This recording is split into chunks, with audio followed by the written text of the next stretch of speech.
నమస్తే రమగారు. నమస్తే జయ. రమగారు ఏదైనా సిరీస్ కొత్తది స్టార్ట్ చేద్దామండి? చిన్న సిరీస్ స్టార్ట్ చేద్దాం. హ్మ్. ఇంతకుముందు చిలుకు చెప్పిన రహస్యం నండూరు రామ్మోహన్ రావు గారిది కథ ఒకటి చెప్పుకున్నాం మనం అవును. కదా. అవును. అయితే ఆ రోజు వాళ్ళు చెప్పిన వీడియోలో వాళ్ళ అమ్మాయి విని నాకు ఇంకొక పుస్తకం పంపించారు నిర్మల్ గారు. ఇదేంటంటే మయూర కన్య. హుహుహు. ఈయన జ్యోతిబాల పేరుతోటి రాశారు నండూరు రామ్మోహన్ రావు గారు ఆ కథని. అది బాలజ్యోతి పుస్తకాలకి అనుబంధ చిన్న చిన్న నవల్స్ వచ్చాయి, ఆ రూపంలో చేశారనమాట. చిన్న కథే, అంటే పెద్ద సీరియల్ ఏం కాదు, ఒక 4 భాగాలు 3-4 భాగాలలో అవుతుంది. ఓకే. బాగుంటుంది కథ. నండూరు రామ్మోహన్ రావు గారి శైలి కొంచెం డిఫరెంట్గా ఎలా ఉంటుందంటే చిల్డ్రన్ ఫ్రెండ్లీ అనమాట. పిల్లలకి నచ్చేలాంటి సాదా భాష, పెద్ద విషయాలు కూడా చాలా సింపుల్గా చెప్తారు. సరళమైన భాష, బాగుంటుంది. ఓకే అండి. సో ఇవాళ అది స్టార్ట్ చేద్దాము. మయూర కన్య. పూర్వం మగధ దేశానికి మహాసేనుడని ఒక రాజుగారు ఉండేవారు. ఈయనకి లేక లేక ఒక కుమారుడు కలిగాడు. పిల్లవాడు భలే అందగాడట, పుట్టగానే కనపడ్డాడు. ఆయన విక్రమార్కుడు, అంత గొప్ప పేరు తెచ్చుకోవాలి, అంత గొప్ప శౌర్యవంతుడు కావాలని, అంత గొప్ప వీరుడు కావాలని పిల్లవాడికి విక్రమార్కుడు అని పేరు పెట్టారు. చాలా బుద్ధిమంతుడు, చక్కగా ఉండేవాడు, మంచి అందమైన వాడు. అలా రోజులు గడిచి 16 ఏళ్ళు అయినాయి. పిల్లవాడికి 16 ఏళ్ళు వచ్చాయి. ఈ అబ్బాయి ఈడుకు మించిన పొడుగు ఉండేవాడు, చాలా బాగుండేవాడు, ఆజానుబాహువు. ఏది మొదలుపెట్టినా వచ్చేసేది, ఏదైనా నేర్చేసుకునేవాడు, యుద్ధ విద్యల్లో కూడా ఆరితేరాడు. ఒకసారి అతను ఒక చోటకి ఎక్కడికో వెళ్ళి తిరిగి వస్తూ ఒక పురాతన బావి దగ్గర మంచినీళ్ళు తాగటానికి ఆగాడట. ఆ బావిలో అతనికి ఏదో తళతళలాడుతూ కనపడింది. ఎప్పటిదో బావి, చాలా పాతది. చూశాడు, ప్రయత్నం చేసి వాళ్ళ నాన్నకి చెప్పాడు. ఈ అబ్బాయి ఎలా కనపడేవాడంటే ఏ పురాణ పాత్ర దిగొచ్చేసినట్టు, మహాభారత పుటల్లోంచి పురాణ పాత్ర ఒకటి బయటకు వచ్చినట్టుగా ఒక పురాణ పురుషుడిలాగా కనపడేవాడు. ఆజానుబాహువు, మహాశౌర్యవంతుల లక్షణాలు కనపడేవి. హుందాగా మాట్లాడేవాడు, గంభీరమైన కంఠము, ఎంత బాగుండేవాడు. పిల్లలు ఏదైనా చెప్తే పెద్దవాళ్ళు కొట్టిపారేస్తారు. ఈ పిల్లాడిలో ఉన్న ఈ మహాపురుష లక్షణాలు ఉన్నాయి. దానివల్ల తండ్రి ఏమన్నాడంటే అబ్బాయి ఏదో చెప్తున్నాడు చూద్దామని కొంతమంది జ్యోతిష్కులు వాళ్ళు వీళ్ళు అందరూ కలిసి, ఆయన మంత్రివర్గము అంతా కలిసి వచ్చి ఆ నూతిలోకి చూశారు. అయితే చూడగా ఒక ఆయన ఏం చెప్పారంటే ఇది చాలా పురాతనమైన విల్లు. విల్లు ఇది బృహద్రథుడని ఒక గొప్ప రాజుగారు ఉండేవాడు, ఆయన చేయించిన విల్లు, ఇది ఆయనది. ఇది ఇక్కడ కనపడ్డం మన అదృష్టం, అబ్బాయికి మంచి యోగం ఉంది అందుకే కనపడింది అని చెప్పి ఆ విల్లుని తీద్దామనుకున్నారు. నూతిలోంచి విల్లుని తీయాలంటే ఏం చేయాలి, బంగారపు విల్లట అది. ఇక నీళ్లు తోడారు, ఎంత తోడారో, తోడగా చివరికి నీళ్ళన్నీ అయిపోయి, పూడికి తీసేటప్పుడు బావిలో నీళ్ళు అట్లాగే తోడతారు. బావుల్లో పెద్ద విపరీతంగా జలాలు ఊరవు, స్లోగా ఊరుతాయి. పై నీళ్ళన్నీ తీసేశారు. విల్లు కనపడుతోంది. 4-5 దిగారు, అది ఎత్తలేకపోయారు దాన్ని. అయితే ఈ అబ్బాయి ఏం చేశాడట, మన విక్రమార్కుడు తనే దిగాడు. దిగితే అవలీలగా ఎత్తేసేట దాన్ని. ఎంత బాగా ఎత్తాడో, ఆశ్చర్యపోయారు. పెద్ద ధనుస్సు అది, ఆ బావి కూడా చాలా పెద్దది, బరువైన ధనుసు. 4 మనుషులు ఎత్తలేని దాన్ని ఒక్కడే కుర్రాడు, 16-18 సంవత్సరాల వాడు, చిన్నపిల్లాడు, లెక్క ప్రకారం చిన్నపిల్లాడు కదా, అంతేగా. కానీ అతను బయటికి తీసుకొచ్చాడు. తర్వాత నా వెల్లుకి శాస్త్రోక్తంగా విధి విధాయకంగా పూజ చేసి దాని మీద ధనుర్విద్య నేర్చుకోవటం మొదలుపెట్టాడు. దాంతో ఎట్లాంటి విద్య పట్టుబడిందంటే అతనికి 2 చేతులతోటి చేసేవాడు, బాణాలు వేసేవాడు, సవ్యసాచిలాగా. పురాణ పురుష లక్షణాలు ఉన్నాయని చెప్పామా, ఆ చెప్పిన వాటికి ప్రూఫ్గా కనపడేవాడు అతను. చాలా బాగా అస్త్ర విద్య నేర్చుకున్నాడు. అసలు ఆ కోదండం అనమాట, అది మామూలుగా విల్లు అంటే చిన్నదిగా ఉంటుంది, ఇది మనిషిని మించిన పొడుగుంటుంది. దాంతో అతనికి రాని విద్య లేదు, రాని ఆలోచన లేదు. దాంతో ఎన్ని రకాలైనా చేయగలడు అతను. ఆకాశంలో గిరికీలు కొట్టే పక్షులను కూడా కొట్టగలిగేవాడు. ఓ చోట ఉన్నది కాదు, ఓ చోట ఎగురుతున్నది కాదు, గిరికీలు కొట్టవాడు తిరుగుతూ ఉంటుంది, దాన్ని కూడా కొట్టేవాడు అనమాట. సవ్యసాచిగా ఉండేవాడు. సరే, పిల్లవాడు పెద్దవాడు అయ్యాడు. రాజుగారు ఏమనుకున్నారు, అబ్బాయికి పెళ్లి చేద్దాం అనుకున్నారు. ఇతను లోకంలో ఎక్కడా లేని విలు విద్య, అలాగే ఎక్కడా లేని ఒక అమ్మాయి కావాలనుకున్నాడు. అపురూపమైన సౌందర్యవతి, అతనికి ఒక ఊహ ఉండేది. ఆ ఊహల్లో ఉన్న అమ్మాయి కావాలి.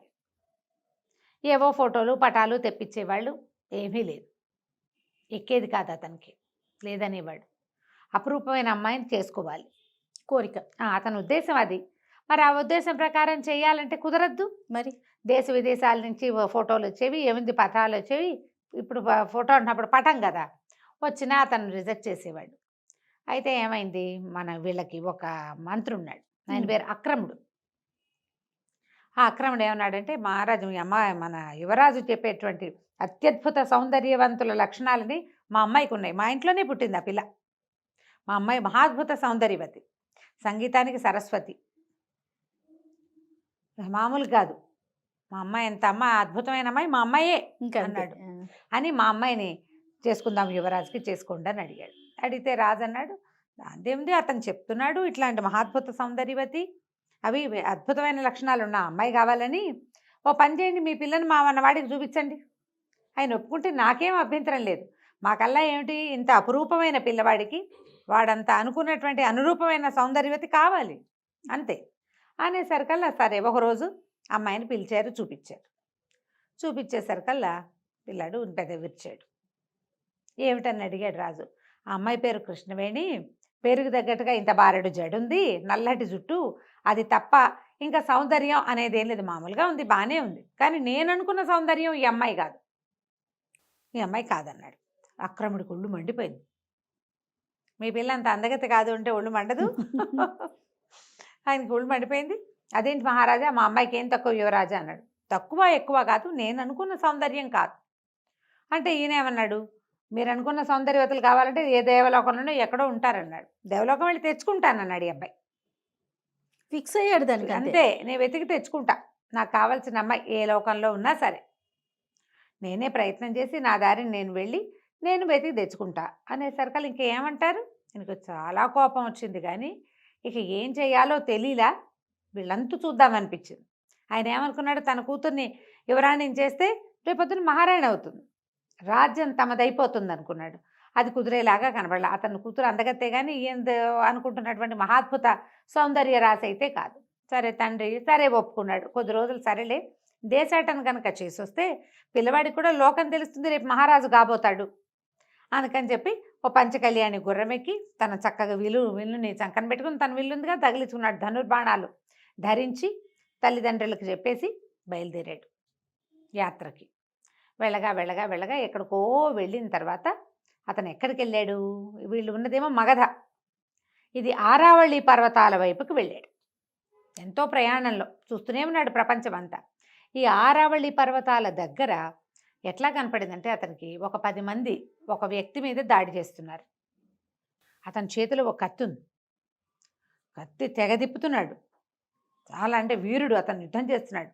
ఈ 10 మంది మనుషులు మంచి బలాఢ్యులు, గుర్రాలు ఉన్నాయి, వాళ్ళ డ్రెస్సింగ్ అది చూస్తే వాళ్ళు ఏదో ఉన్నత వంశాల వాళ్ళుగా లేరు, కొంచెం కుస్తీ పట్లు అవి పట్టే వాళ్ళలాగా ఉన్నారు, అంటే సాఫిస్టికేటెడ్ డ్రెస్సింగ్లో లేరనమాట. అప్పట్లో బట్టల్లో వేర్పాట్లు ఉండేవి, క్షత్రియోచితమైన బట్టలు వేరు, పనిపాటల వారి బట్టలు వేరు, తెలిసేది అట్లా. ఇతను ఏమనుకున్నాడు, చూస్తున్నాడు ఈ లోపల ఉన్న వాడి కత్తి కదలిక, వాడి లాఘవము, వాడి కదలికలు చాలా ఆసక్తి గొలుపుతున్నాయి. ఇతనికి కత్తి యుద్ధాలు అవి అలవాట్లేదు, విలువిద్యే కదా వచ్చు. కానీ అయితే ఏమైంది, సరే చూస్తూ ఉండగానే ఒకడెవడో దొంగ దెబ్బ తీయబోయాడు, ఇతను వెనకాల నుంచి బాణం వేసి కొట్టాడు. వాడు అక్కడి నుంచి లోపలికి వెళ్ళాడు, ఆ గుంపులోకి వాళ్ళ దగ్గరికి పరిగెత్తేసరికల్లా రెండో మనిషి సడన్గా వచ్చాడు, ఆజానుబాహు, పెద్ద విల్లు, పెద్ద గుర్రం, బ్రహ్మాండమైంది. దాన్ని చూసేసరికల్లా వాళ్ళు కూడా కాస్త హడావిడి పడ్డారు. ఇక అది 2 మనుషులు తోడయ్యేసరికల్లా 10 మంది కాళ్ళకి బుద్ధి చెప్పి పారిపోయారు. ఆ అబ్బాయి వాళ్ళందరూ పారిపోయేసరికల్లా సరే వీళ్ళిద్దరూ మాట్లాడుకుంటే అతని పేరు శక్తిసింహుడు, పాటలీపుత్రానికి చెందినవాడు. నాకు ఒక ఖడ్గ విద్య వచ్చు, ఏ రాజు దగ్గరైనా ఈ విద్యను చూపించుకుని పొట్ట పోసుకుందామని బయలుదేరాను. నా దగ్గర ఉండేది 10 వరహాలు, అంతకంటే ఏం లేవు నా దగ్గర. దానికే 10 మంది దొంగలు వెంబడబడి ఇగో ఇలా చేశారు, ఇంత యుద్ధం చేశారు అంటే నీ కత్తి లాఘవని నేను చూశాను అన్నాడు. కనపడింది కదా 10 మందిని బాగా నిలేసావు, వాడెవడో దొంగ దెబ్బ తీయబోయాడు కాబట్టి నువ్వు దొరికావు, కానీ లేకపోతే నువ్వు దొరికేవాడివి కాదు, నీ కత్తి తిప్పే విద్య చాలా బాగుంది, మన ఇద్దరం స్నేహితులుగా ఉందామన్నారు. సరే నువ్వెవరంటే మీదే దేశం అంటే మగధ దేశం. సరే ఏమిటి అంటే మా నాన్న అక్కడ రాజు అని చెప్పాడు. ఆయన అతను ఆశ్చర్యపడి, ఏమిటి నువ్వు యువరాజువా? మగధ దేశపు యువరాజుని నేను, ఇలా ఒక స్వప్నాన్ని వెతుక్కుంటూ బయలుదేరాను అంటే ఇతను అన్నాడు కథల్లో లాగా యువరాజు పంచకళ్యాణిని వేసుకుని బయలుదేరాడు అన్నట్టుగా, బయలుదేరావా నువ్వు అంటే బయలుదేరాను. ఇట్లా ఒక ప్రత్యేకమైన సౌందర్యవతి నేను కలలో చూశాను ఆమెని. నాకు ఒక ఊహ ఉంది, ఆ ఊహని నేను కల్లో చూశాను. ఒక సౌందర్యవతి అయిన అమ్మాయి చక్కగా నాట్యం చేస్తుంది, చాలా అపురూపమైన సౌందర్యవతి, భూలోక సౌందర్యం కాదనిపిస్తుంది. ఇప్పటికి ఎంతమందినో చూశాను, ఆ అమ్మాయి వాళ్ళు మ్యాచ్ అవ్వటం లేదన్నట్టుగా చెప్పాడు. చెప్పేసరికల్లా శక్తిసింహుడు అన్నాడు, ఈ ఆరావళి పర్వతాల్లో బాగా లోపలికి వెళ్తే ఒక చోట ఒక విచిత్రమైన దృశ్యాన్ని చూశాను నేను. ఆ విచిత్రమైన దృశ్యంలో నేను చూసినటువంటి అమ్మాయిల్లో ఒక అమ్మాయి నువ్వు చెప్పిన పోలికలకి దగ్గరగా ఉంది. ఓహోహో. భూలోకమే అది, వాళ్ళు మన లోకంలోనే, కానీ వాళ్ళు మన లోకానికి చెందిన వాళ్ళు కాదు. కొంతమంది స్త్రీలు ఎక్కడికి వస్తారు, నేను అది చూశాను అని చెప్పేసి ఆ కథ ఏమిటో చెప్పడం మొదలుపెట్టాడు. Okay okay. సరే, ఆ అమ్మాయి ఎక్కడ చూశాడు, ఎలా చూశాడు, ఆ అమ్మాయితో పాటు ఎవరు వచ్చారు, ఏమిటి అని ఆ వివరాలు చెప్పబోయాడు. సరే, ఏం వివరాలు చెప్పాడు? శక్తిసింహుడు విక్రమార్కుడికి చెప్తున్నాడు. మనం కిందటి భాగంలో ఒక చిన్న పొరపాటు ఏం చెప్పామంటే, పాటలీపుత్రం వీళ్ళదే మగధ రాజ్యంలో ఉంటుంది పాటలీపుత్రం. శక్తిసింహుడు వేరే ఏదో చిన్న ఊరు నుంచి వచ్చిన వాడనమాట. పాటలీపుత్రం ఎక్కడ, ఆరావళి పర్వతాలు ఎక్కడ, ఇంత దూరం వచ్చావు నువ్వు వెతుకుంటూ, అయితే నీకు సరిపడే అమ్మాయి, నువ్వు చెప్తున్న అమ్మాయిని నేను చూశాను అన్నాడు. ఏమట, ఇక్కడికి 10 ఆమడల దూరంలో లోపల, అడవి లోపల ఒక పెద్ద సరస్సు ఉంది. ఒకనాడు నేను ఆ సరస్సు ఒడ్డున అక్కడ ప్రయాణిస్తూ అక్కడ ఆగాను. అయితే నాకు దూరంగా ఇంద్రధనుసు వస్తున్నట్టు కనపడింది. నేను ఇంద్రధనుసు చూసి ఆశ్చర్యపోయాను. తర్వాత నాకు అర్థమైంది, ఆ ఇంద్రధనుసు కదిలిస్తోంది. నేను చూస్తూ ఉండగానే ఆ ఇంద్రధనుసు భూమి మీద వాలింది. క్రమంగా అందులోంచి ఒక్కో రంగు విడిపోయి ఒక్కొక్క నెమలిగా రూపాంతరం చెందింది. 7 రంగులు, 7 నెమళ్ళు నాట్యం చేయటం మొదలుపెట్టినాయి. చేయగా క్రమంగా 7 నెమళ్ళు 7 అమ్మాయిలుగా మారిపోయినాయి. వాళ్ళు ఎక్కడి వాళ్ళో, దైవకాంతలు ఎక్కడి నుంచి వచ్చారో నాకు తెలియదు, కానీ వాళ్ళల్లో ఆఖరి అమ్మాయి చాలా అందంగా ఉంది. వాళ్ళంతా ఆ చెల్లెల్ని పిలుస్తున్నారు. అయితే వాళ్ళు నాట్యం చేశారు, చాలాసేపు ఈదులాడారు. ఆఖరి చెల్లెలు అయితే ఎంత అందంగా ఉందో, నువ్వు చెప్పే అమ్మాయి ఆ అమ్మాయి అని నాకు అనుమానం. తర్వాత వాళ్ళు మళ్ళీ ఉత్తరీయాలు అవి పెట్టి సరస్సులో ఈదులాడారు, చాలాసేపు పాటలు పాడుతూ కోలాహలంగా గడిపారు. తర్వాత 7 నెమళ్ళుగా మారి, తర్వాత ఇంద్రధనుసుగా మారి వెళ్ళిపోయారు. నాకు అర్థమైనంత మటుకు వాళ్ళు ప్రతిరోజు వస్తారు. బాగుంది, నేను చూసా వాళ్ళని. మనకెందుకు, ఎవరో దేవతా స్త్రీలని నా దారిని నేను వచ్చేసా. ఇప్పుడు నువ్వు చెప్తున్నావు కదా, కావాలంటే వెళ్ళి చూద్దాం పద అంటే సరే ఏమనుకున్నారు, చూద్దాం. చూడాలంటే ఇతని దగ్గర పంచకళ్యాణి ఉంది కదా, పంచకళ్యాణి మీద ఇద్దరు ఎక్కితే బాగోదు, కాసేపు వరకు ఓకే. పైగా ఇద్దరు బలశాలులు కదా. ఏం చేశాడు మన విక్రమార్కుడు, ఊళ్ళోకి దాని సమీపంలో ఉన్న ఒక చిన్న పట్టణంలోకి వెళ్ళారు. వెళ్ళి ఆ పూటకు విశ్రాంతి తీసుకుని అక్కడ ఇంకో గుర్రం కొన్నాడు శక్తిసింహుడి కోసం. చేరో గుర్రం, తన గుర్రం తను, శక్తిసింహుడి కోసం కొన్న గుర్రాన్ని అతను ఎక్కి ఆ ఆరావళి పర్వతాల లోపలి భాగాల్లో ఉన్న ఆ పెద్ద సరస్సు అక్కడికి వెళ్ళారు. గుర్రాలని వేరే చోట కట్టేశారు. వీళ్ళిద్దరూ ఆ సరస్సు దగ్గరున్న పొదల్లో దాక్కుని కూర్చునున్నారు. సమయం గడిచింది రాలా. నువ్వు నిజమే చెప్పావా, ఇది జరుగుతుందా అని ఆశ్చర్యంగానే ఉంది. జరగకపోతుంటే సరికల్లా జరిగిందో లేదో అన్న అనుమానం వస్తుంది కదా. చూద్దాం అంటుండగానే మధ్యాహ్నం ఎండెక్కేసరికల్లా దూరంగా ఇంద్రధనుసు కనపడింది. అదుగో వస్తోందన్నాడు. ఇద్దరు నిశ్శబ్దంగా కూర్చున్నారు. ఇంద్రధనుసు భూమి మీదకి వాలింది. ఒక్కో రంగు విడిపోయింది, ఒక్కొక్క నెమలిగా మారింది. నెమళ్ళు నాట్యం చేయటం మొదలుపెట్టాయి. ఎంత అత్యద్భుత నాట్యమో అది. అక్కడి నుంచి ఒక్కొక్కళ్ళు ఒక్కొక్క స్త్రీగా మారిపోయారు. అక్కడి నుంచి ఏవేవో కబుర్లు చెప్పుకున్నాక సరే పాట పాడు కిరణ్మయి, కిందటిసారి తప్పించుకున్నావు అని ఆఖరి అమ్మాయిని పాట పాడమన్నారు. అందరిలోకి చిన్నపిల్లగా ఉన్న అమ్మాయి ఇతను మన విక్రమార్కుడు కల్లో చూసిన అమ్మాయి. ఓహో, ఎంత అందంగా, అందరూ బాగున్నారు, ఈ ఒక పిల్ల ఇంకా అందంగా ఉంది. అక్కడి నుంచి పాట పాడమన్నారు. ఈ మౌన కూడా తప్పించుకున్నావు, పాట పాడాల్సిందే, నిన్న నువ్వు పాడలేదు అన్నారు. అంటే అప్పుడు వీళ్ళంతా వాళ్ళలో ఒక అక్క ఏమందంటే, నీ స్వప్నసుందరుడు ఎవరో ఉన్నాడు కదా, అతని మీద పాడవే అని అడిగింది. ఏమిటి పాటలు కూడా పాడుతుందా అని ఇంకొకళ్ళు అడిగారు. ఏముంది, అతని మీద కవిత్వం కట్టి పాడుకుంటుంది, మొహమైనా చూపించట, కనపడుతూ ఉంటాడు, ఎన్నాళ్ళుగానో కవిత్వం రాసుకుంటుంది, అదే పాట పాడుతుందని ఓ పాట పాడిచ్చారు. పాడితే ఎవరో స్వప్న సుందరుడు ఆ పిల్లకి రోజు కల్లో కనపడతాడు. అతని ముఖం ఈ అమ్మాయి చూడలా, చూచాయిగా తెలుసు అతను, కానీ తెలియదు. ఆ అమ్మాయి పాట పాడింది, సిగ్గుపడుతూ మహానందంలో మునిగిపోయాడు విక్రమార్కుడు. మన శక్తిసింహుడు అన్నాడు, నువ్వేనేమోనయ్యా, నీ గురించే పాడుతోందో ఏమిటో అమ్మాయి, నీకు ఆవిడ కల్లో కనపడింది, ఆవిడనే పెళ్లి చేసుకోవాలని ఉంది, ఆవిడ కూడా నువ్వు కల్లో కనపడతావు, దైవం విధించిన సంవిధానం ఇది, మరి వీళ్ళని ఎట్లా పట్టుకోవటం, వీళ్ళు దేవతా స్త్రీలు, ఇక్కడ వాళ్ళే లేరు, ఏ గ్రహాంతర వాసులు, ఎక్కడి నుంచి వచ్చారు, ఏదో దేవలోకం నుంచి వచ్చారో తెలియదు కదా.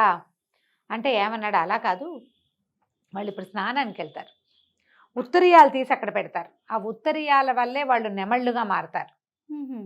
నేను చూశాను కిందటిసారే, ఇప్పుడు కూడా మనకు అర్థం అవుతుంది. ఉత్తరీయం ఇక్కడ పెడతారు కదా, ఆ అమ్మాయి ఉత్తరీయం తీసి దాచేయన్నాడు. సరే వీళ్ళు ఏం చేశారు, 7 ఉత్తరీయాలు పైన వేసుకునే ఓణి లాంటిది ఎత్తి అక్కడ చెట్ల మీద వేశారు. ఆ అమ్మాయిది లేత గులాబీ రంగు, ఏదో మంచి రంగు. వీళ్ళంతా నీళ్ళల్లోకి వెళ్ళారు. ఇతను ఏం చేశాడు, తన ధనుసు కొసతోటి ఆ ఉత్తరీయాన్ని లోపలికి లాక్కున్నాడు, పొదలోకి చేత్తో పుచ్చుకుని కూర్చుని ఉన్నాడు. స్నానాలు అయిపోయినాయి, బయటకు వచ్చారు. సరే అక్కడి నుంచి ఉత్తరీయాలు తీసుకోబోతే ఈ 6 దొరికినాయి, 7వ అమ్మాయికి దొరకల. నా ఉత్తరీయం ఏది, పిల్ల వెతుక్కుంటూ ఉండేసరికల్లా మిగిలిన వాళ్ళు అన్నారు, నువ్వు గాలికి ఏమైనా ఎగిరిపోయిందేమో, నువ్వు కంగారు పడకు, మేము ఇంతమంది నెమళ్ళుగా మారతాము, 6 నిన్ను మా రెక్కల మీద ఎత్తుకుని తీసుకుపోతాము, నువ్వు భయపడాల్సిన పని ఏం లేదు, మేము ఉన్నాం కదా అన్నారు. అనేసరికి ఇతను భయం వేసింది. ఉత్తరీయం లేకపోతే అమ్మాయి ఇక్కడే ఉండిపోతుంది అనుకున్నాడు. ఇప్పుడు కనుక వాళ్ళ అక్కలే దాని గాల్లోంచి లేపుకుని తీసుకెళ్ళిపోతే అక్కడి నుంచి తటాలను బయటకు వచ్చేసరికి అలా కంగారు పడి ఈ 6 అమ్మాయిలు మాయమైపోయారు. ఉత్తరీయం లేని కిరణ్మయి మాయం అవ్వలేక ఉండిపోయింది, ఏడుస్తూ నుంచుంది వికమొహం వేసి. నా ఉత్తరీయం ఎందుకు ముట్టుకున్నావు, నువ్వెవరివి ఏమిటి అంది. కానీ అమ్మాయికి వీని ఎక్కడో చూసామనిపించడం మొదలెట్టింది. పురాణ పురుషుడిలా ఉంటాడని చెప్పుకున్నాం కదా. అక్కడి నుంచి ఇతను ఏం చెప్పాడంటే, నేను మాది మగధ దేశం, పాటలీపుత్రం మా ఊరు, నేను మహాసేన మహారాజు కుమారుణ్ణి, నా పేరు విక్రమార్కుడు, నాకు ఒక రోజుకు ఒక కళ వచ్చింది, ఆ తర్వాత ఎన్నిసార్లు ఆ కళ వచ్చింది, ఆ కళలో నిన్ను చూశాను, నిన్నే వివాహం చేసుకోవాలనుకున్నా, అందుకోసం నీకోసం వెతుక్కుంటూ వచ్చాను, ఇవాళకి ఇప్పటికీ నువ్వు కనిపించావు, 6 నెలల పైనుంచి నేను వెతుకుతున్నాను, ఇప్పుడు నువ్వు నాకు కనిపించావు, నన్ను వివాహం చేసుకుంటావా అని అడగబోతున్నాను అన్నాడు. అనేసరికల్లా ఈ అమ్మాయి సిగ్గుపడింది, కానీ మొదట కాస్త ముందు వెనక ఆడి మెల్లిగా చెప్పింది, నాకు కూడా ఒక స్వప్న సుందరుడు ఉన్నాడు, అతను ఇంచుమించుగా నీలాగానే ఉంటాడు, నేను ఎప్పుడూ అతని ముఖం చూడలేదు, మా అక్కయ్యలకి తెలుసు. అనేసరికల్లా సరే ఇతను అన్నాడు, ఉంగరం చేతికి తొడగబోయాడు.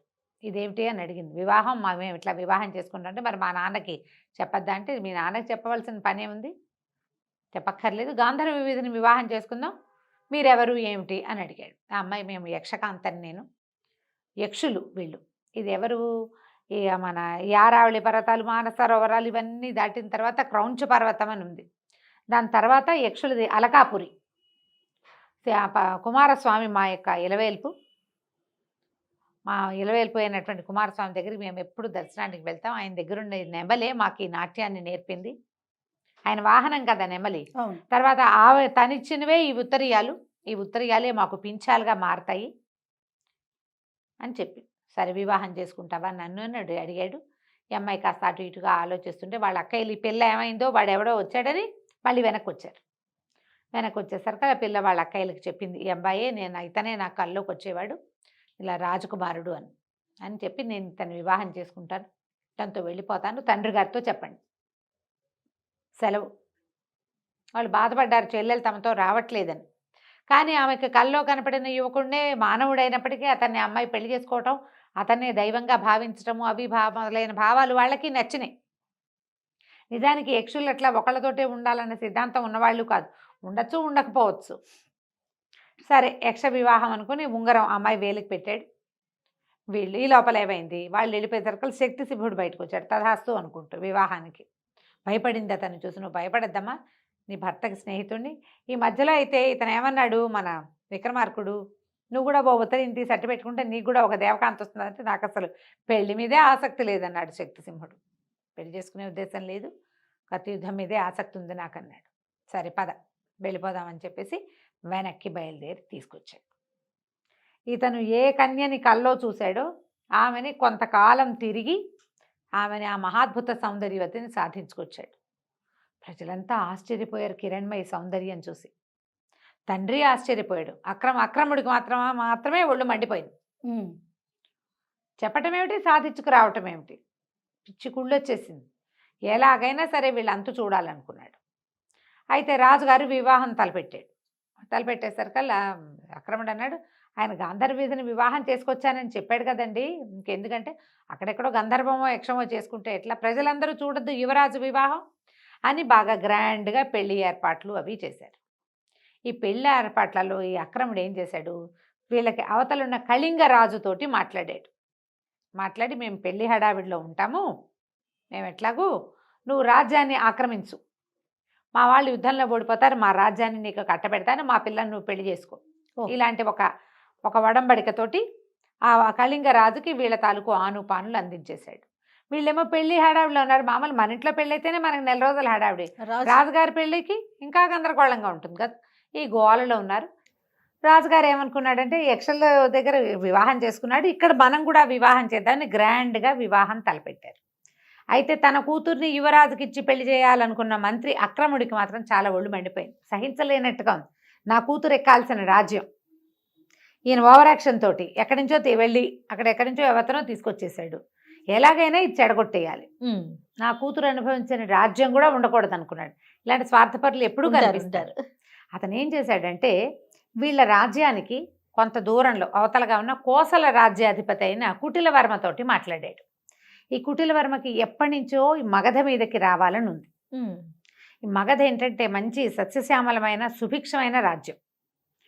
రాజు చాలా గట్టివాడు, పైగా ఈ రాకుమారుడు ఇలాగ సవ్యసాచి కదా, తనకు దొరికిన విల్లు, అతను వేయగలిగేటువంటి బాణాల ఆ ప్రజ్ఞ, అతని శౌర్యం వల్ల చుట్టుపక్కల ప్రాంతాల్లో అన్ని చోట్ల ఉన్న వీరులు శూరులు ఎంతమందో మగధ రాజ్యంలో చేరారు.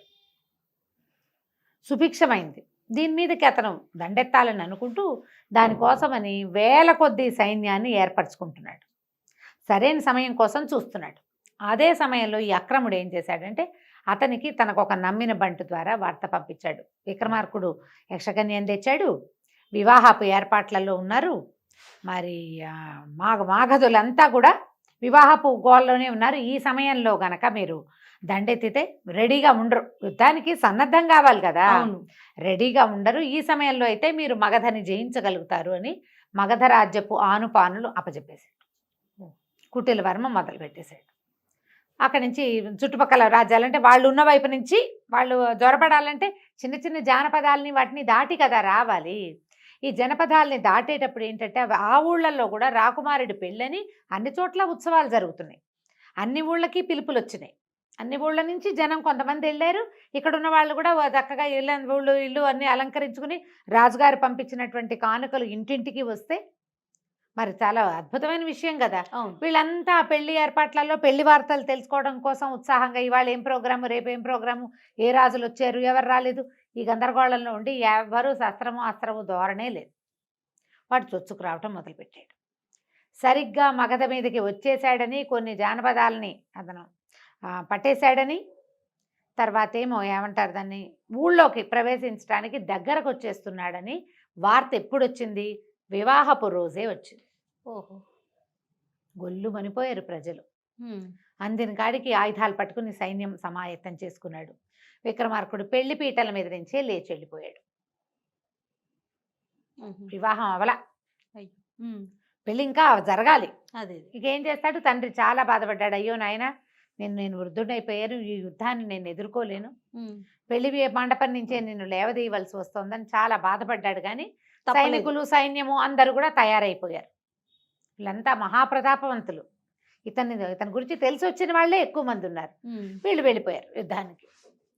సరే ఇలా అయిందని బాధపడుతున్నారు. కానీ కిరణ్మయి ఏమిది, వివాహం ఆగింది, మళ్ళీ వస్తాడు, పెళ్లి చేసుకుంటాడు అనుకుంటుంది. అమ్మాయి అంతఃపురంలో ఉండిపోయింది. ఒక వారం గడిచేసరికల్లా విక్రమార్కుడు పట్టుబడ్డాడన్న వార్త వచ్చింది. ఈ వార్త ఎవరు తెప్పించారు, అక్రముడే తెప్పించాడు. 4-5 రోజులు అయ్యేసరికే విక్రమార్కుడు కుటిలవర్మకి బందీగా దొరికేశాడని, కుటిలవర్మని ఓడించలేకపోయాడని, అతన్ని బందీగా చేశాడని వచ్చేసరికల్లా గగ్గోలెత్తిపోయారు ఊళ్ళో అంతా. అంతఃపురం అట్టుడికిపోయింది. రాజుగారు వికమహం పడిపోయాడు, నా కొడుకు అట్లా అందడు సవ్యసాచి, పురాణ పురుష లక్షణాలు ఉన్నవాడు, చాలా శౌర్యశాలి, అతను ఇట్లా జరిగి ఉండదంటే ఈ అక్రముడు ఏమన్నాడు, ప్రభు మనం అలా ఎలా అనుకుంటాము, నాకు ఒక మాట తోస్తుంది, చెప్తే మీరేమనుకుంటారు. ఇంతలో ఇంకొక వార్తాహరుడు వచ్చాడు.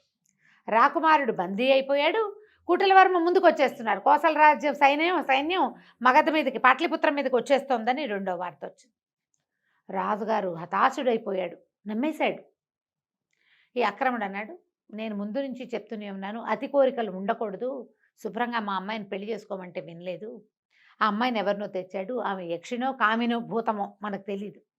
ఆమె వచ్చేసరికి ఇలాంటిది వచ్చింది, లేకపోతే అపరిమిత పరాక్రమవంతుడైన యువరాజు పట్టుపడ్డం ఏమిటి, ఈమెను ఏదైనా చేసేస్తే కానీ మన కుమారుడు మనకు దక్కడు అనేసరికి రాజు కాదన్నాడు, కానీ మెల్లిగా అది నిజమే అనిపించడం మొదలుపెట్టింది. వార్తలేమో రోజుకొకటి వచ్చేస్తున్నాయి, రోజుకు 2, 3 కూడా. పట్టుపడ్డారు, అదైపోయారు, ఆ ఊరు దాటేశారు, ఈ ఊరు దాటేశారు, రాజకుమారుని శిక్షేస్తారు, ఏం చేస్తారో తెలియదు. అవును.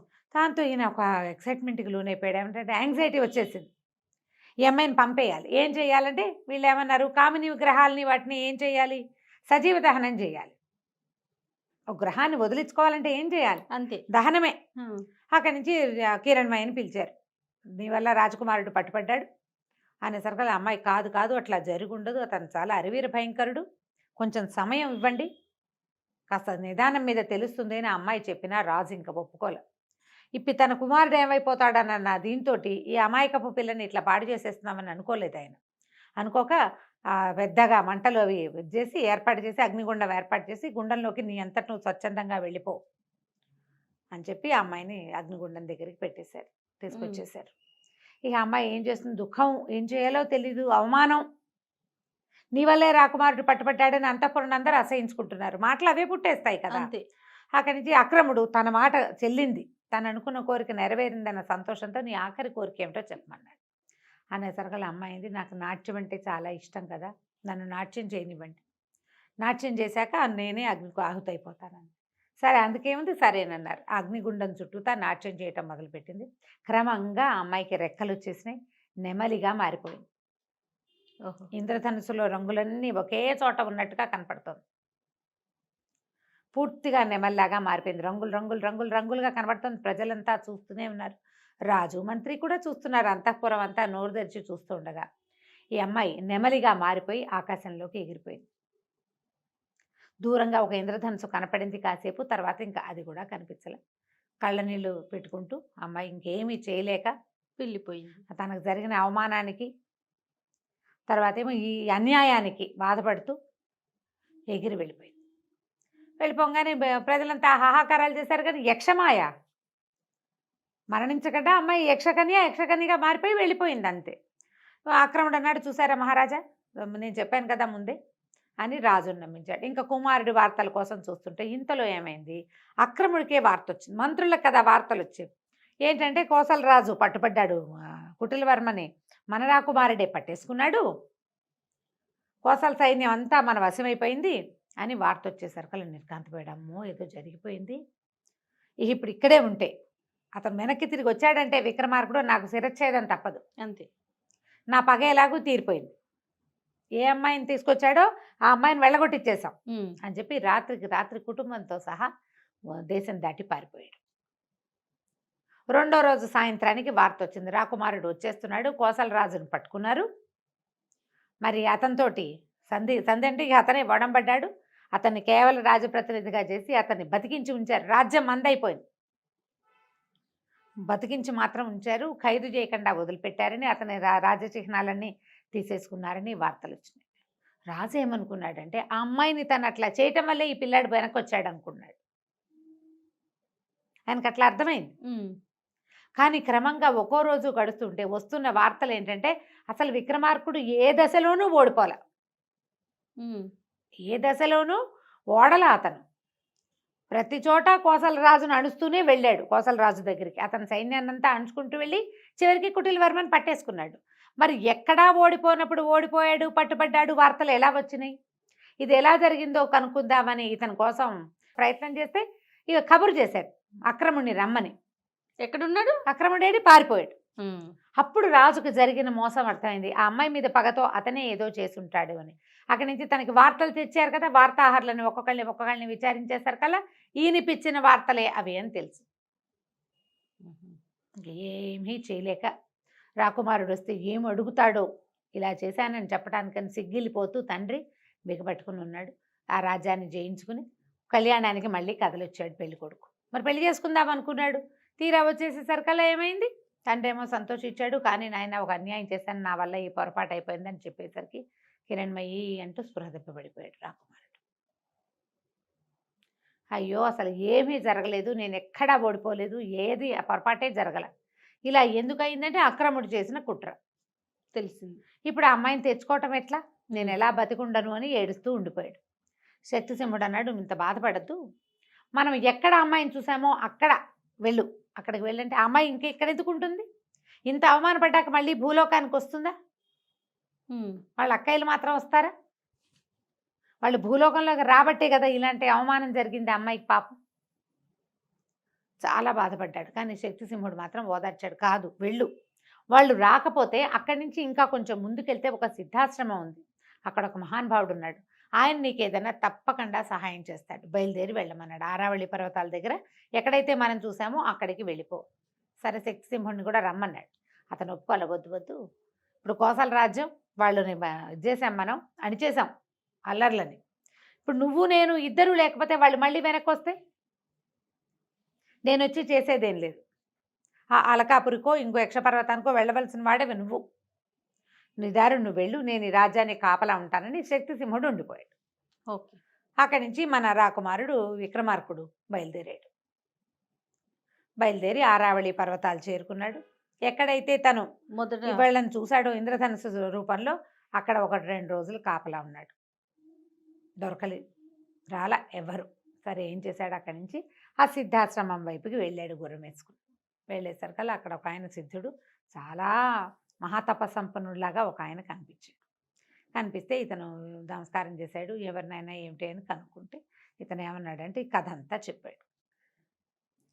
నేను అలకాపురికి వెళ్ళాలి, నా భార్యను తెచ్చుకుంటాను వెనక్కి, గంధర్వ విధిని వివాహం చేసుకున్న సాధారణ విధి జరగబోతుంటేనే ఇట్లా జరిగిందంటే ఆయన అన్నాడు, ఎక్కడ అలకాపురి, మానవ మాత్రుడివి, నువ్వేం వెళ్తావు నాయనా, నువ్వు వెళ్ళలేవు, నీ వల్ల కాదు, కావాలంటే నువ్వు ఇంత ప్రయత్నం చేసి వచ్చావు కాబట్టి నీకు ఒక ఇది ఇస్తానని ఒక స్ఫటిక శిలని చేతిలో పెట్టాడు, నువ్వు ఎప్పుడు కావాలంటే ఆ అమ్మాయిని చూడొచ్చు, నువ్వు ఇందులో ఆమె కోసం ప్రయత్నం చెయ్యొద్దు, నువ్వు మానవుడివి, ఆమె యక్షకాంత, మీ ఇద్దరికి వివాహము పొసగదు, ఏదో జరిగింది, జరగవలసింది అంతే అని చెప్పి ఆ రాయి చేతులు పెట్టాడు. ఆ స్ఫటికం లోపలి చూస్తే ఆ అలకాపురిలో ఒక చిన్న ఉద్యానవనంలో కూర్చుని ఏడుస్తున్న కిరణ్మయి కనపడింది ఇతనికి. ఆ అమ్మాయి ఏడుస్తోంది, కళ్ళలోంచి నీళ్లు గారిపోతున్నాయి, వాళ్ళ అక్కయ్యలు ఓదారుస్తున్నారు. అమ్మాయిని చూసారు, ఏడుస్తున్న అమ్మాయిని చూసారు కల్లా ఆ కిరణ్మయి అని మూర్చిపోయాడు అబ్బాయి. ఆయనకు చాలా బాధేసింది ఆ సిద్ధుడికి, అయ్యో ఇంత ప్రేమాశ్రయం కలిగి ఉన్నాడు, ఏదైనా సహాయం చేస్తానని చెప్పాడు. ఓకే. విక్రమార్కుడు సిద్ధుడికి నచ్చాడు, అంటే ఇతను ఇంత ప్రేమ కలిగి ఉన్నాడని ఆయన ఏమన్నాడంటే, నీకు ఒక రుద్రాక్షమాల ఇస్తాను, అది ధరిస్తే ఆకాశ గమనం వస్తుంది, నీతో పాటు నీ గుర్రం కూడా ఎగురుతుంది. ఓకే, ఎగిరితే ఇక్కడి నుంచి నువ్వు హిమాలయాల మీదకి వెళ్తావు, హిమాలయాలు దాటాక నీకు క్రౌంచ పర్వతం కనపడుతుంది, క్రౌంచ పర్వతం దాటాక అక్కడ దాకా నీకేం భయం లేదు, క్రౌంచ పర్వతం దగ్గర భయం కలుగుతుంది. దాని తర్వాత కైలాస పర్వతం, దానికి ఎడం వైపు చర్యల మీద ఆ యక్షపర్వతము, దాంట్లో అలకాపురి ఉంటాయి. ఇలా వెళ్ళాలి, నువ్వు ధైర్యం చేసి వెళ్ళిపోయి అక్కడికి వెళ్ళే ఆకాశ గమనం వరకు నేను ఇస్తా, తర్వాత సమయోచితంగా వీరోచితంగా నువ్వేం చేస్తావో అది చెయ్యి చెప్పాడు. సరే ఆ రోజు రాత్రి అక్కడ పడుకుని పొద్దున్నే లేచి అక్కడ సరస్సులో స్నానం చేసి ఆయన ఇచ్చిన కందమూలాలు భక్షించి దండం పెట్టి ఆ రుద్రాక్ష మెళ్ళ వేసుకున్నాడు. రుద్రాక్షమాల గుర్రాన్ని ఎక్కాడు, గుర్రం ఒకేసారి గాల్లో లేచింది, ఆకాశ గమనం వచ్చేసింది కదా. అక్కడి నుంచి ఇతను ఈ మన ఆరావళి పర్వతాల దగ్గర నుంచి అలా వెళ్ళి క్రమంగా భారతదేశంలో దాని మన ఏమంటారు అది కురు పాండవ యుద్ధం జరిగిన అది కురుక్షేత్రము, అవి చూస్తూ ఒకటి దాటుకుంటూ హిమవన్నగం దాటి ముందుకెళ్తే, ఇప్పుడు అప్పటిదాకా ఏముంది, ఆ పైకి వెళ్తుంటే మామూలుగా పైకి వెళ్తే భయం వేయాలి, హిమోత్పర్వతము దాని ముందుండే ఇంకేదో పర్వతము ఇవన్నీ దాటినా భయం వేయాలి. క్రౌంచ పర్వతం దగ్గరికి వెళ్ళేసరికల్లా ఆయన సిద్ధుడు చెప్పినట్టే భయం వేసింది. 3 శిఖరాలు ఉన్నాయట, ఆ 3 సాధారణ కొండ శిఖరాల్లాగా లేవవి, సజీవంగా ఉన్నాయి. ఒకదాంతో ఒకటి కుమ్ములాడుకుంటున్నాయి శిఖరాలు. ఆ! ఒకటి రెండో దాన్ని కుమ్ముతుంది. అది వంగిపోగానే మూడోదొచ్చి మొదటి దాన్ని కుమ్ముతుంది. ఇట్లా పైకి కిందకి పైకి కిందకి అయిపోయినాయి. ఒకదాన్నొకటి గుద్దేసుకుంటున్నాయి. దేవతలు కూడా భయపడతారు వాటి మధ్యలోకి వెళ్ళటానికి. అవి ఎలా దాటాలో తెలీలా. ఏ క్షణాన్ని ఏది పైకి వచ్చేస్తుందో తెలీదు, ఏది కుంగిపోతుందో తెలీదు. మూడోది వచ్చేస్తుంది. ఈ రెండింటిని చూసుకుంటే మూడోది వచ్చేస్తుంది.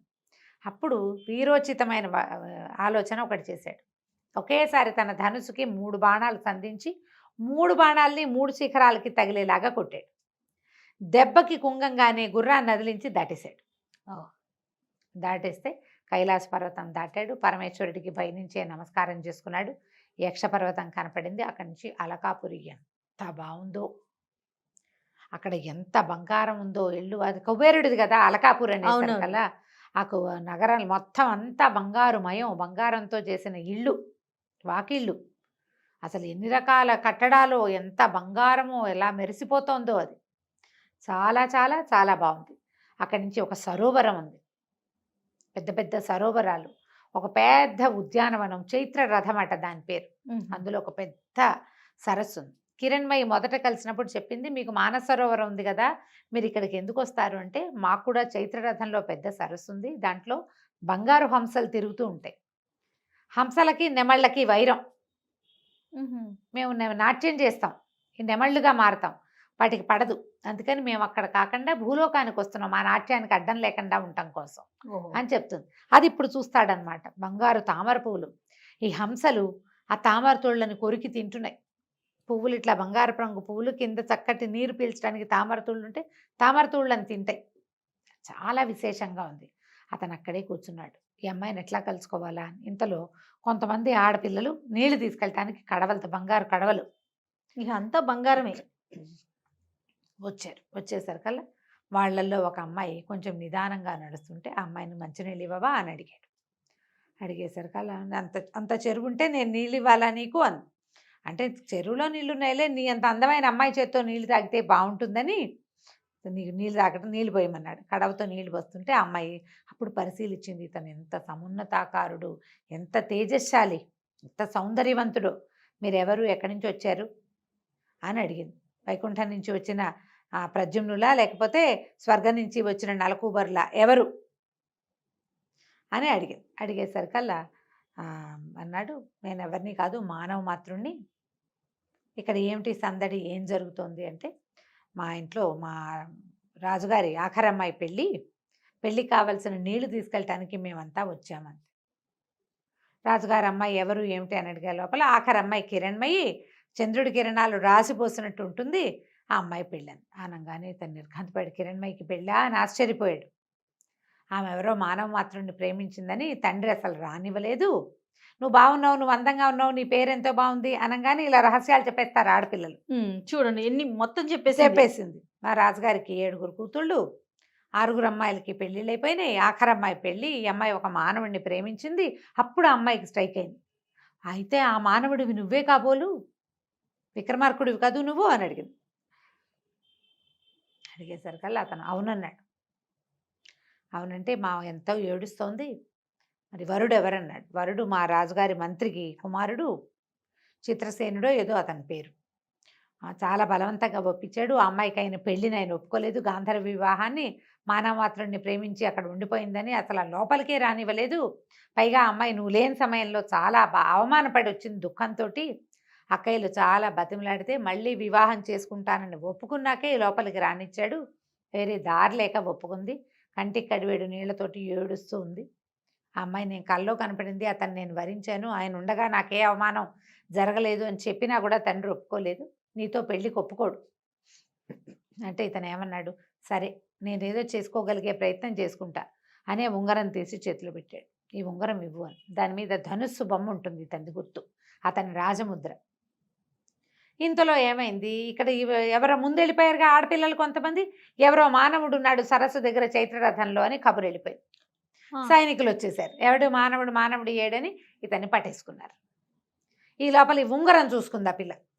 ఈ అమ్మాయి వెళ్ళి హరిణి వెళ్ళి ఉంగరాన్ని ఇచ్చింది కిరణ్మయికి. కిరణ్మయికి. ఉంగరం ఇచ్చేసరికల్లా ఆశ్చర్యపోయింది. ఎక్కడిదే ఈ ఉంగరం అంది. ఉంగరం ఎలా వస్తుందమ్మా, ఉంగరం పెట్టుకున్నవాడు వస్తేనే ఉంగరం వస్తుంది మరి అని అనేసరికి ఎక్కడున్నాడు ఏంటి అంటే అని పరిగెత్తుకుంటూ వెళ్ళింది. నాన్న నాన్న నా భర్త వచ్చేసాడు, నా వివాహం ఆపేసి నా భర్తకి నన్ను ఇచ్చి పంపించేసేమంటే ఆయన ఒప్పుకోలు.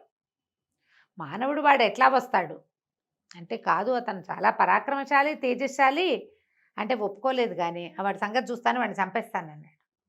అయ్యమ్మ ఏడ్చుకుంటూ అక్కయ్యల దగ్గరికి పరిగెత్తింది. నా భర్త వచ్చేసాడు, నా కోసమే వచ్చాడు, ఇంత శ్రమపడి వచ్చాడు, నాన్నేమో పెళ్ళి అంటున్నాడు, చంపేస్తానంటున్నాడు, సహాయం చేయమని.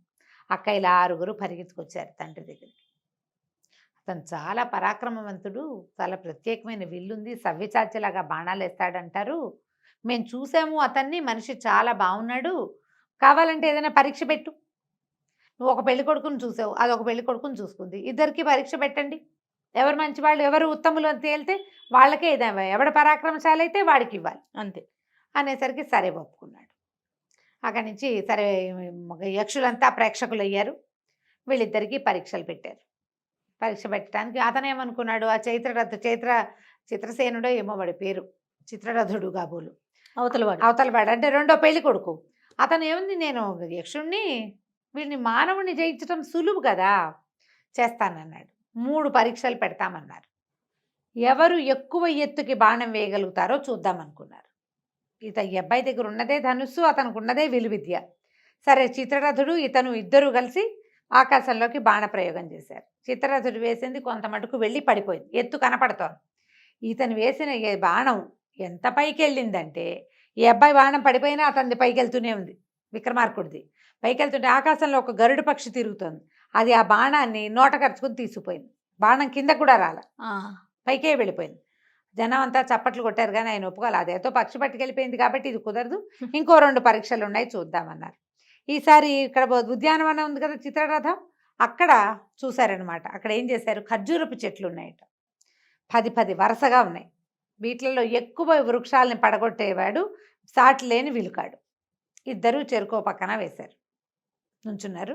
ఈ అబ్బాయి గంధర్వ పెళ్లి కొడుకు వేసిన దాంతో ఏమో మొదటి చెట్టు చీలిపోయింది, రెండో చెట్టుకి గుచ్చుకుని ఆగిపోయింది. మన విక్రమార్కుడు వేసిన బాణం మాత్రం 5 చెట్లను చీల్చుకుంటూ వెళ్ళి 6వ చెట్టుకు గుచ్చుకుంది. చెట్లలో నుంచి వెళ్ళిపోయింది అనమాట. ఎంత బలంగా లాగుతారో అంత స్పీడ్గా కదా వెళ్ళేది. బాణం ఎలా వెళ్తుంది, బలాన్ని బట్టే. వెళ్ళేసరికి కదా అందరూ చప్పట్లు కొట్టారు, శబాష్ శబాష్ అన్నారు. రాజుగారి కొళ్ళు మండిపోయింది ఆ యక్షరాజుకి. అయినా సరే 3వ పరీక్ష ఉంది, ఇదంత తేలిక కాదు అని చెప్పి వరుసగా గవాక్షాలు ఉంటాయి, హోల్స్ లాగా గోడకి కోడలైంచి ఒక చెయ్యి బయట పెట్టి ఉంటుంది, అందులో కిరణ్మయి చెయ్యి ఏదో గుర్తుపట్టాలి. 7 అమ్మాయిలు నుంచున్నారు, 7 హోల్స్ ఉన్నాయి, 7 కిటికీలోంచి చెయ్యి బయటకు వచ్చింది. ఈ అబ్బాయి ఆ చెయ్యి పట్టుకుని చెప్పాలి. పట్టుకోవచ్చా, చూసండి, పట్టుకోవటమో చూసో ఓకే, ఏదో ఒకటి చెయ్యాలి. చేతులు బయట ఉంటే కిరణ్మయి చెయ్యి గుర్తుపట్టాలి. పాణిగ్రహణం చేసావు కదా నువ్వు, గుర్తుపట్టమన్నాడు.